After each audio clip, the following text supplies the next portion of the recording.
사람은 누구나 예외 없이 범죄할 가능성을 가지고 있습니다. 사탄은 우는 사자와 같이 두루다니며 삼킬 자를 찾고 있습니다.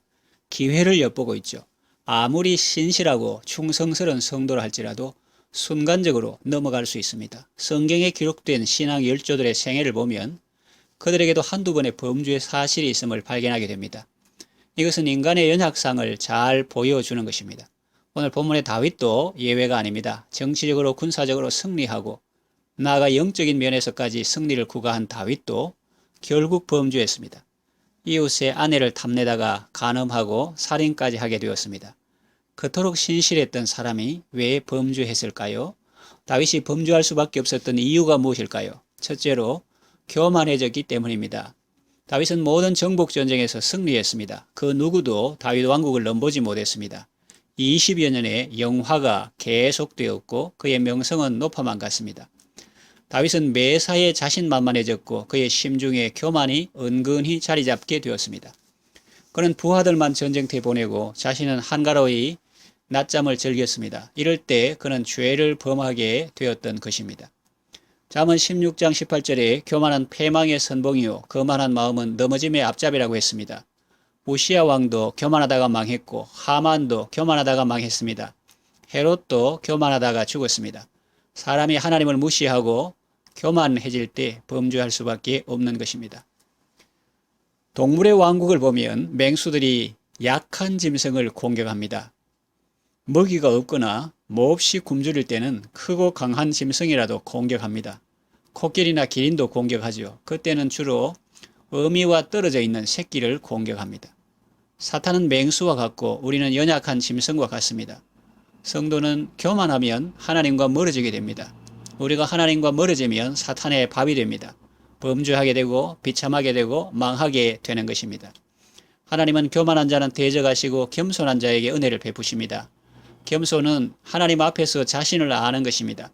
자신의 연약함과 무능함과 비참함을 알고 오직 하나님의 은혜로 살아올 수 있었음을 알고 모든 영광을 하나님께 돌리며 앞으로도 오직 하나님의 은혜만 바라보는 것입니다. 성공한 CEO는 성공했을 때 창밖을 보고 실패했을 때는 거울을 본다는 말이 있습니다. 성공했을 때 자신에게 공을 돌리지 말고 자신을 도와서 열심히 일해준 다른 사람들을 생각하라는 말이고 실패했을 때는 그 원인을 자신에게서 찾는다는 말입니다. 실패한 경영자는 반대로 한다고 하죠. 우리는 평소에도 겸손해야 하지만 특히 잘 나갈 때, 평안할 때, 명성이 높아질 때는 더욱 겸손하고 조심해야겠습니다. 그러면 하나님 앞에서 지속적으로 귀하게 쓰임받을 수 있습니다. 다윗이 범죄한 원인 두 번째는 사람을 의존했기 때문입니다. 다윗은 원래 하나님만을 철저히 의지하여 큰 성공을 거둔 사람입니다. 그런데 본문을 보면 다윗은 전쟁에 요압만을 보내고 자신은 왕궁에 머물렀음을 알 수 있습니다. 그는 부지 중에 하나님께 대한 신뢰를 망각하고 자신이 신임하는 요압을 의지했던 것입니다. 아마 그 정도 적군쯤이야 요압이 충분히 무줄이라고 여겼던 것 같습니다.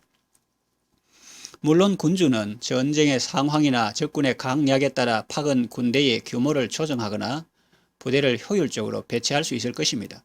모든 전쟁에 다 왕이 나가야 한다는 뜻은 아닙니다. 그러나 만일 요압만 보낸 것이 하나님께 대한 신뢰에서가 아니라 자신의 군대 장관을 신뢰해서 나온 것이라면 그것은 잘못된 것입니다. 하나님을 신뢰한 상태에서 요압을 보냈다면 그는 몸은 왕궁에 있어도 마음으로는 야전에 있는 부대와 함께 했을 것입니다. 그러나 다윗은 그러지 못했습니다.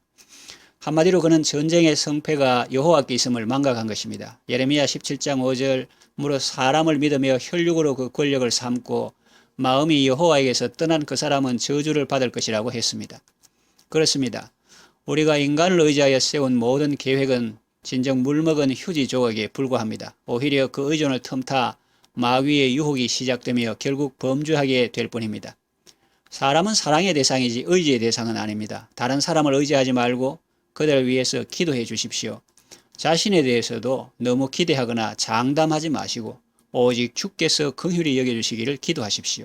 질그릇같이 연약한 인생을 의지하지 말고 보배와 같은 주님을 의지하시기를 바랍니다.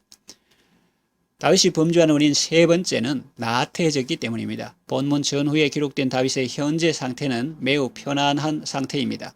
감히 넘보는 자가 없습니다. 용맹한 부하들이 있습니다. 백성들로부터 추앙을 받습니다. 이른바 다윗의 절정기라 할 수 있습니다. 이러한 때에 다윗의 범죄는 시작되었습니다.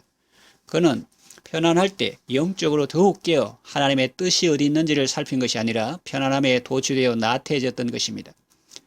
이런 현상은 오늘 우리가 가장 빠지기 쉬운 함정입니다. 현재의 평안이 하나님이 주신 축복임을 망각하고 방종하는 우리의 모습입니다. 이사야 26장 3절 주께서 심지가 견고한 자를 평강의 평강으로 지키시리니 이는 그가 주를 의뢰함이니이다 했습니다. 평안할 때 나태해지지 않고 더욱 하나님을 향하면 그 평안은 영원히 지속된다는 말씀입니다. 그런데 우리는 어떻습니까? 호세아 4장 7절에 이런 말씀이 있어요. 저희가 번성할수록 내게 범죄하니, 이런 말씀이 있는데 우리는 이 호세아의 말씀과 같이 하나님의 탄식을 듣게끔 행동할 때가 많습니다. 다시 말하면 번성할수록, 풍요할수록, 평안할수록 더욱 주님께 범죄한다는 거죠. 여러분은 평안할 때 더욱 하나님을 바라보시기를 바랍니다. 소유가 풍부해질수록 더욱 하나님을 사모하시기를 바랍니다. 이제 말씀을 정리하며 마칩니다. 다윗은 생의 절정에 도달했을 때 범죄하였습니다. 한 번 승리하는 사람은 많아도 그 승리를 지속적으로 유지하는 사람은 적다는 말이 있습니다. 하나님께서 평안을 주실 때 교만하지 않고 더욱 겸손하게 주를 바라보고 인간을 의존하는 것이 아니라 하나님을 의지하고 나태함이 아니라 부지런함으로 열심을 품고 주를 섬기시기 바랍니다. 하나님은 우리를 풍파 중에서만 아니라 평안할 때도 거느리시고 은혜로 다스려 주십니다.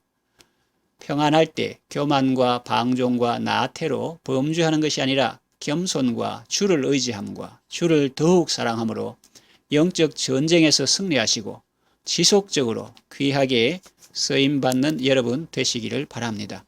기도합니다. 하나님 아버지, 다윗은 평안할 때 범죄했습니다. 교만해졌고 사람을 의존했고 나태해졌기 때문입니다. 하나님 앞에서 언제나 겸손하게 하소서, 언제나 하나님을 의지하게 하소서, 어떤 좋은 환경 속에서도 주님을 더 사랑하게 하소서, 환난의 때나 평안할 때나 언제나 주님을 의지함으로 지속적으로 승리의 삶을 살게 하소서. 예수님의 이름으로 기도합니다. 아멘.